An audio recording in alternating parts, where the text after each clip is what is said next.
Más de uno puertollano.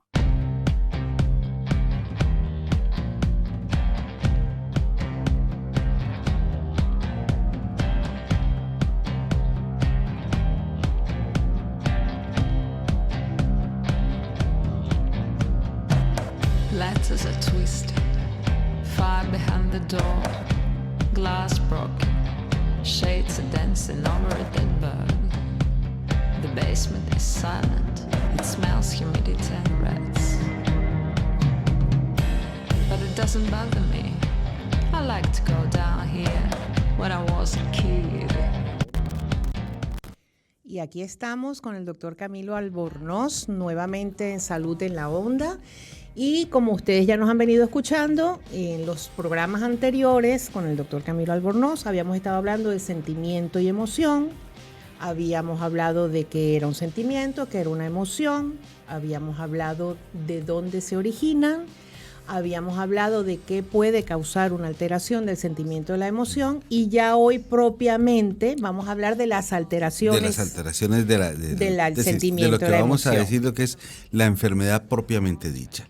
¿Sí? Aunque no vamos a hacer sino un listado de enfermedades, porque es imposible tocarlas todas, ¿sí? Ni siquiera así por encimita, ¿no? Pero sí que un contexto general a todas ellas es una aparición de sentimientos negativos entre los cuales el miedo y la tristeza dominan.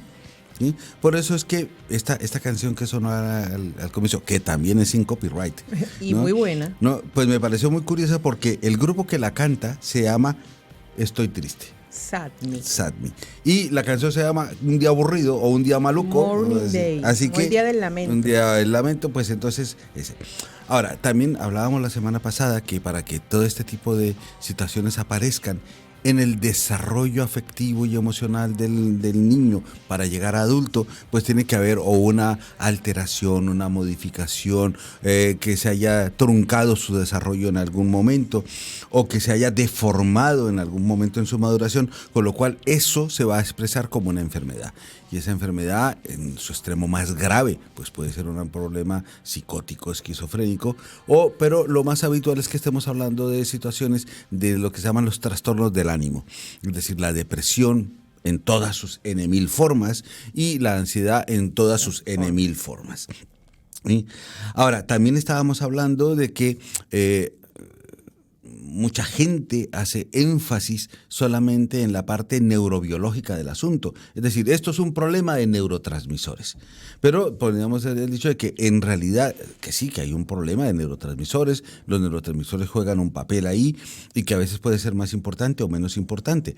Pero también es cierto de que si hoy estás tú triste, eso no significa de que estés deprimido, por ejemplo, ¿sí?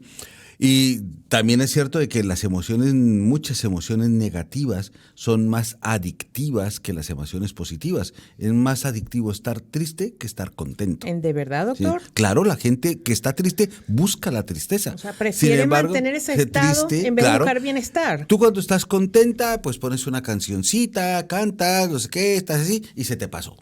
Pero cuando estás triste, pues te vistes de negro, estás retraído, buscas música triste, hoy, mañana, por la mañana, pasado mañana, y así. Y te vas enroscando de tal manera de que no buscas salir de ese ciclo de tristeza buscando un bienestar. Entonces, esto es como todo. Si una gota de agua cae sobre una piedra, no le hace nada. Pero si una gota cae, termina por horadar una piedra. Pues en este caso es lo mismo. Un evento no tiene por qué producir una alteración bioquímica permanente. Sin embargo, ese evento repetido, va transformando la acción de esos neurotransmisores, va transformando los receptores o sus mecanismos metabólicos para que sí se produzca la alteración crónica a largo plazo. ¿Qué es lo que se supone? Y mira que digo se supone. Los medicamentos, tanto antidepresivos como ansiolíticos, tratan de buscar corregir, ¿sí? Pero ya eso después lo hablaremos, no hoy, sino en otro momento, de este tipo de circunstancias, ¿sí? Porque evidentemente estos son pacientes que muchas veces, ¿sí?, no intentan hacer nada por salir de ese pozo. ¿Sí? Pero bueno, también tenemos que tener presente que muchas de estas alteraciones emocionales son más frecuentes en las mujeres, pero es que hay muchos factores sociales, familiares, culturales y religiosos que implican que hacen que sea mayor la carga en la mujer que en el hombre. Y hoy en día, debido a las presiones sociales, sobre todo, y en algún punto a las presiones culturales, ¿sí? Están apareciendo también con mucha más frecuencia entre los rangos de los adolescentes hasta los 17 años, que de hecho estos trastornos emocionales son la primera causa de hospitalización en adolescentes. ¿Sí? Ahora, también tenemos que tener presente que hay ciertos factores que están implicados en que esto o aparezca o se mantenga, es decir, que busque una cronificación. Y entonces en eso ya está visto que la relación entre el niño en su maduración y los cuidados maternos van a marcar un X punto en el desarrollo y en las conductas posteriores que va a tener ese niño. Wow. Entonces, aunque esto no puedes tú coger una serie de mamás y de niños y meterlos en un laboratorio y hacerles un seguimiento toda la vida a ver cómo va el asunto. Pues sí que se ha visto que en otros mamíferos, cuando la madre es desatenta o la madre es agresiva con la cría o lo que sea, esa cría de adulta va a tener una serie de trastornos patológicos emocionales en los cuales el contacto físico, el contacto social, la integración con el grupo van a estar muy deteriorados. ¿Sí? Y el estrés crónico, ¿sí?, a partir de un evento muy traumático, puede generar también este tipo de circunstancias. Por ejemplo, pues haz de cuenta un evento muy traumático. Pues vivías en Haití, te cogió el terremoto y se te cayó la casa encima.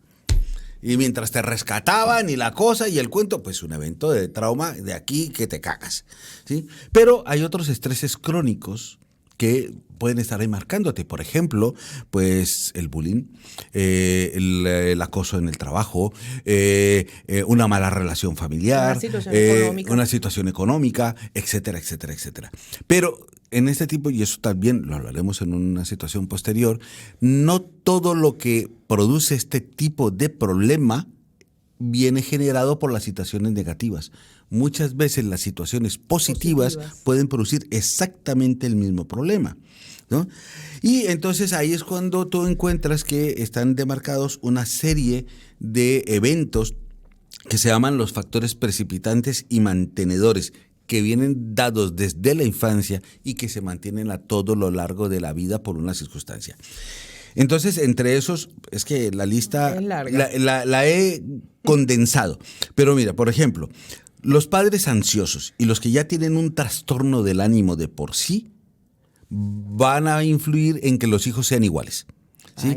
Aunque se habla de una cierta carga genética, se sabe que esto es un aprendizaje. El que tiende a solucionar su vida haciendo ansiedad, enseñará a sus hijos que ese es el camino para solucionar sus problemas. Y si tiene 3 hijos, los tres tendrán tendencia. ese problema. Si es el que aprende que la mejor manera de solucionar un problema es evitándolo y escondiéndose, sus hijos aprenderán a hacer lo mismo. Y así sucesivamente. Eso es lo que se llama el modelado familiar. Entonces, lo que el temperamento de la situación también implica que lo que los hijos aprenden por copia de los padres lo van a involucrar como propio. Pero es curioso que en este punto el miedo a los padres, pero sobre todo el miedo a la madre, es un factor precipitante en lo que va a ser el desarrollo emocional del niño. ¿Ves? Eso también implica que el miedo a los padres puede ser porque pues son padres poco afectivos, son muy negativistas, son padres lo que llamaban los castradores de antes, que tú que te vas a meter en eso si tú no sabes, tú eres un tonto, tú que no vas a ese, o castigadores. O que todo es malo, todo es malo, todo es malo, o tú no puedes, ¿sí? Eso también importa. ¿Por qué? Porque coartan el desarrollo, coartan la autonomía, coartan la creatividad del niño, lo cual se va a transformar en un trastorno del desarrollo emocional. Pero la otra cara de la moneda es igual de mala. Esos padres sobreprotectores, controladores, que tienes 10 minutos de fiebre y ya estás en urgencias, no sé que le pase algo al niño, ¿sí? Y eso también va a ser exactamente el mismo modelo que el que te da palo todos los días, ¿sí? De la misma manera, cuando el niño se ve en su desarrollo que el vínculo con sus padres es inestable o inseguro, pero volvemos otra vez, sobre todo con la madre, pues eso produce una cosa que los psiquiatras llaman la ansiedad de separación. Es decir, ¿y si mis padres me dejan? ¿Y si mis padres se van? ¿Y si mis padres me echan a la calle? ¿Y si me pierdo y no los encuentro? Entonces eso va a generar un trastorno en el desarrollo emotivo del niño que va a después traducirse en alguna forma de enfermedad. Los conflictos internos dentro de la familia, padres que pelean mucho, padres que se separan, padres que se divorcian, etcétera, también van a influir en este tipo de circunstancias. O padres que tengan enfermedades, bien sea mentales o físicas, o que sean abusadores con sus hijos, pues también van a implicar un problema importante en esto. También ciertas experiencias, lo que llaman las experiencias tempranas estresantes, pues van a influir en este tipo de circunstancias, que es lo que hablábamos hace un momento, pues un desastre natural, un crimen, te tocó, estabas en un Burger King y te tocó el que vino a tirotear y a matar a todos los que encontró por el camino, la violencia doméstica, los problemas del trabajo, del desarrollo, del empleo para los padres. Un accidente automovilístico. Un accidente automovilístico. E incluso una cosa que parece una banalidad, el nacimiento de un hermano. Acuérdate lo del cuento del síndrome del príncipe destronado, sí. Pues en estas circunstancias también influye muy bien. También pueden influir situaciones que, aunque son propias de la persona, pues pueden marcar diferencias en la edad adulta. Pues como por ejemplo, eres un chico más bien timidón o que tienes una baja tolerancia a la frustración o a la humillación o que tienes un miedo al fracaso, por ejemplo, porque ves un ejemplo, un padre muy trabajador y muy potente y tú dices, si yo no soy capaz de llegar a ser como él, exacto. Pero aquí vuelve a implicar un punto importante y es que el ser mujer lo hace más peor. Más peor, ¿qué clase de frase fue esa? Más peor no, el horrible. Ser mujer lo hace más propenso. Magnifica quizás. Magnifica la circunstancia. También los desarrollos, sobre todo en el colegio, los primeros contactos sociales son fundamentales. Entonces, hoy en día sí que tenemos en cuenta de que, o intentamos tener en cuenta, que cosas que antes considerábamos como normales, ¿sí? Las gamberradas, el cabrón que te pega, el que te quita la comida, el que no sé qué, esas son cosas de niños, son gamberradas, son cosas de muchachos, ya lo superará. Pues el acoso, las burlas, los niños ansiosos, claro, los que son blancos del matón del curso, el que es rarito porque es un poquito friki, le gusta la ciencia, es un estudioso, el empolloncito, pues todos esos van a después tener problemas para su desarrollo emocional, ¿no? Y evidentemente, una cosa que hemos llegado son las creencias y modos culturales, las creencias y modos religiosos van a influir notoriamente en el desarrollo emocional de estos muchachos. Ahora, antes de que entremos en grupos más importantes, ¿sí? Voy a hablar de una enfermedad, ¿sí? Una característica de una enfermedad, pero solamente porque sería la rara del paseo. Y la rara del paseo es la alexitimia. ¿Cómo es eso? Alexitimia. Alexitimia. Una palabrota que ya te digo yo. Pero la alexitimia simplemente es una incapacidad para sentir emociones. Tú las tienes, pero o no las sientes, no las puedes expresar o no las entiendes. Sí, hemos visto, por ejemplo, que la alexitimia es una situación muy frecuente en los niños que tienen un rasgo autista, por ejemplo. Es también frecuente en los niños que tienen un síndrome de Asperger o un rasgo de un síndrome de Asperger, ¿sí? Pero en personas que no tienen ese tipo de circunstancias se da en 1 de cada 7. Wow. No es tan infrecuente. No es tan infrecuente como lo pensamos. Se dice que, esto aparece porque tienes un mal desarrollo en tus emociones y entonces o no las entiendes o no las expresas, ¿sí? O porque durante tu infancia, en ese desarrollo emocional, lo que hiciste fue bloquearlas. Prefiero no sentir para que no duela, ¿sí? Y eso implica que ese dolor puede ser tanto a las cosas negativas como a las cosas positivas, ¿sí? Por lo tanto, a estos niños les cuesta ser sociables. y después de adultos les cuesta ser sociables. Y además les cuesta mucho verbalizar sus sentimientos. Es decir, Expresar. porque tú le dices, ¿qué te pasa? Pues no, nada. Sí, Me da ya, igual, me- o todo le da igual. Da igual, sí. Da ¿no? igual. Bueno, ¿no? Ahora, sí que es factible en este tipo de niños o de personas que tienen la lexitimia, pues que tengan una cierta tendencia a irse hacia las adicciones, los trastornos de la alimentación, los estados postraumáticos o situaciones de defensa, es decir, se vuelven agresivos porque como no entienden, Lo que pasa. entonces lo que les pasa. prefieren atacar que defenderse. ¿Sí? Y muchas veces les falta ese sentimiento empático. Tú cuando ves a una persona triste, pues sientes una empatía, por ejemplo, de darle un poquito de afecto, de cariño, lo que sea, pero ese tipo de situaciones pues no se da en ellos. ¿Sí? Y es una circunstancia que a veces los que lo rodean no lo entienden.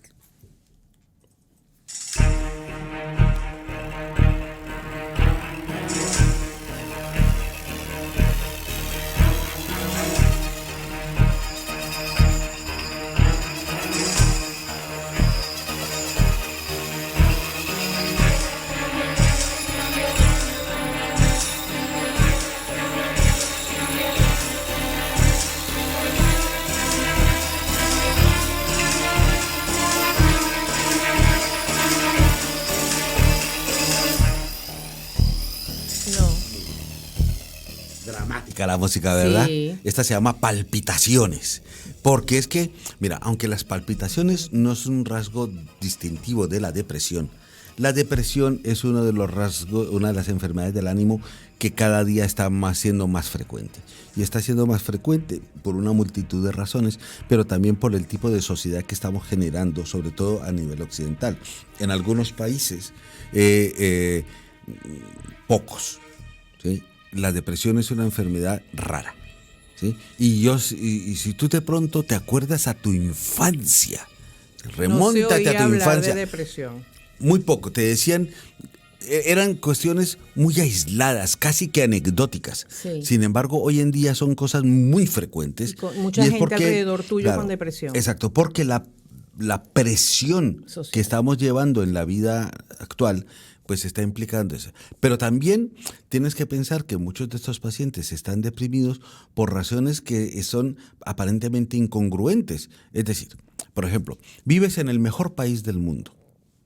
¿Cuál puede ser ese? Pues, por ejemplo, puede ser Finlandia, los Suecia. países nórdicos, Japón, Suiza, Corea. Japón. Y Sí. sin embargo, vives de puta madre y vives deprimido. Porque tienes un problema social de fondo. ¿Sí? Las exigencias sociales o la falta de contacto social que pueden aparecer en estos países tan avanzados, tan adelantados, tecnológicamente también, pues hace que ese tipo de aislamientos sociales se dé con mayor frecuencia. Fíjate. Pero, por ejemplo, vives en el Congo Belga, en Ghana, y entonces estás justamente en el otro extremo otro polo. en el otro polo.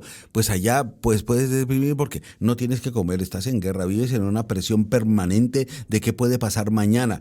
Y a ver si de pronto logro conseguir una patera para irme para Europa, para poder estar aquí deprimido, pues porque no consigo trabajo, no tengo suficiente con qué vivir, aunque vivo mejor que allá en Ghana, pero ahora no tengo ganas de poder hacer otra cosa, y etcétera, ¿ves? Entonces es que la situación mundial ha cambiado de una manera muy radical. Pero ahora, los trastornos depresivos son un montón.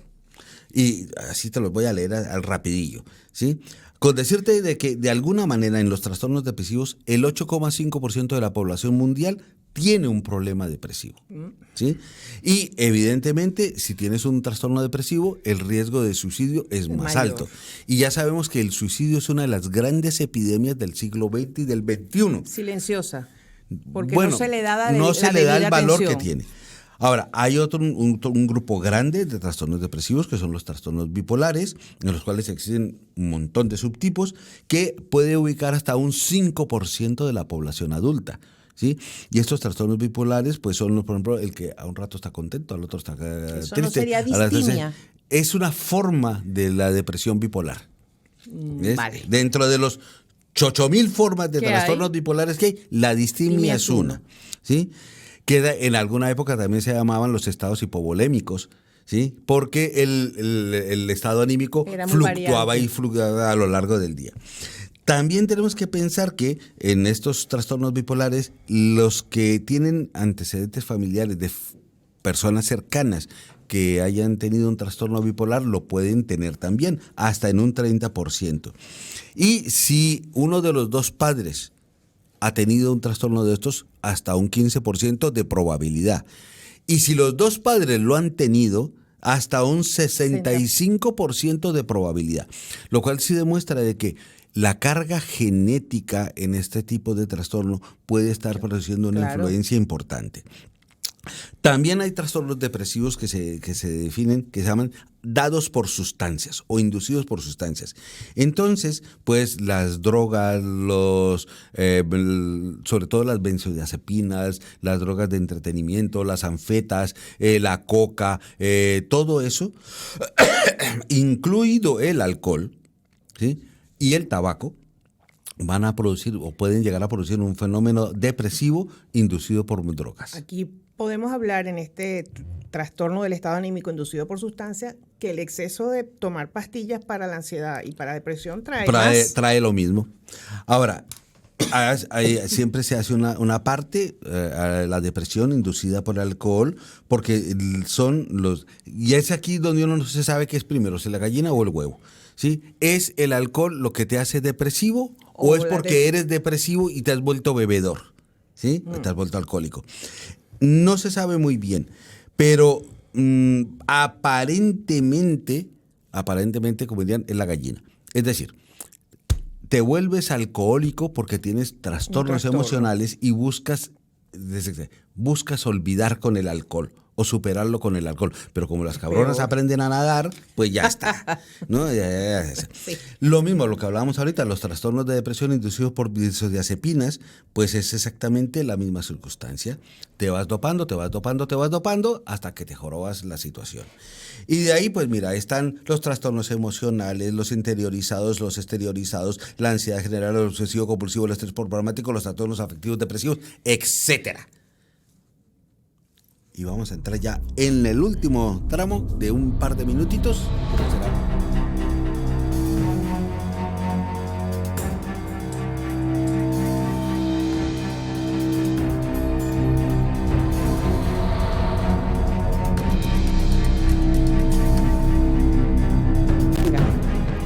Esta cancioncita que se llama Depredador.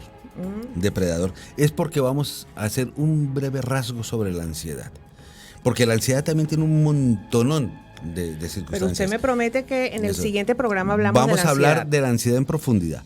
Y acordemos que la ansiedad es un mecanismo natural, es un mecanismo natural de defensa, es un mecanismo natural para que nos lleve a la supervivencia. Y que ese mecanismo natural se puede generar por un hecho real, por un hecho imaginado o por un hecho recordado. ¿Sí? Y es cuando en ese momento dado, si no lo aprendemos a manejar, a controlar o lo llevamos a un extremo, se va a volver en una ansiedad que deja de ser adaptativa, normal, para ser patológica. Es decir, es enfermedad. ¿Y qué enfermedad es la que tenemos? Pues la enfermedad de, coño, me va a comer el tigre. Pero ¿dónde está el tigre? En mi cabeza. Pero como pienso 10 veces al día que me va a comer el tigre, pues ando todo el tiempo que con sudores, que con palpitaciones, que con mareo, que con taquipnea, que me voy a desmayar, que me caigo, que no sé cuánto. Ahora, hay una gran cantidad de formas de ansiedad, pero todas ellas tienen en común que es una forma inadecuada de responder ante un estímulo, ¿sí? Y esa ansiedad patológica, pues lo que pasa es que se va a prolongar en el tiempo. Pero muchas veces ese se va a prolongar en el tiempo es porque tú quieres que se prolongue, ¿sí? Ahora, de estas va a haber una serie de alteraciones conductuales con los cuales te puedes pasar de la ansiedad a la neurosis y de la neurosis a la neurosis por conversión, que son muy frecuentes y van todas ligadas en lo mismo. Ahora, estos episodios de ansiedad pueden ser o continuos, los tienes todo el tiempo, o discontinuos, a raticos sí, a raticos no, esta semana sí, la semana que viene me doy vacaciones y no, y lo que sea. ¿Sí? Pero esto lo trataremos con más profundidad en el próximo programa. Pues ya saben, queridos oyentes, Salud en la Onda con el doctor Camilo Albornoz y la el siguiente programa, la semana que viene, vamos a hablar en profundidad de la ansiedad, que es una enfermedad de la alteración de las emociones y los sentimientos. Mira, en la ansiedad es como en la diarrea. Todos alguna vez han Hemos tenido una tenido diarrea. ansiedad. Y todos alguna vez han tenido ansiedad. Sin embargo, no todos somos ansiosos. No se vayan, queridos oyentes, que venimos con el magazine Más de Uno Puertollano con Roberto García Minguillán y esta servidora que les habla. Si te ha gustado nuestro vídeo, suscríbete gratis a nuestro canal de YouTube y Más Televisión.